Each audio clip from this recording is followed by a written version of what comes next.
I have a program where couples come in and they're literally not sure. They know that things aren't working. They've probably stayed there a minimum of 6 to 10 years trying to decide, are they going to stay, or are they going to go?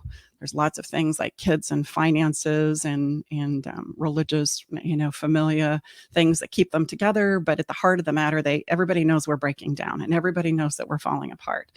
And typically how a divorce happens is we just kind of sit in that slow burn and sit until some kind of a default option happens, right?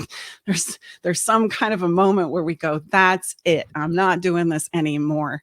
And it creates a very dramatic ending to a very long history, typically.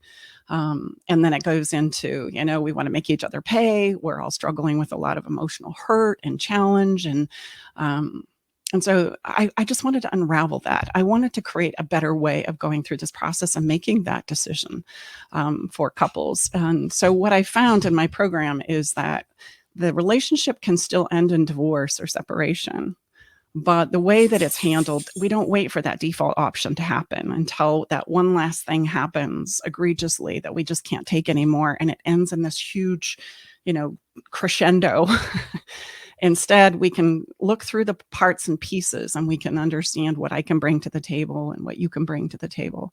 And then from there, we're going to start to see why maybe I can't show up for you in the way you need me to, or why it is that I want to go in a different direction and you don't, and that's okay.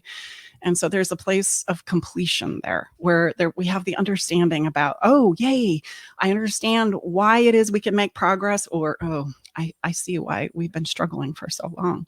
And so then we can step into the divorce mediation from that conversation, which makes for just a more cooperative experience for the couples and, quite frankly, their families.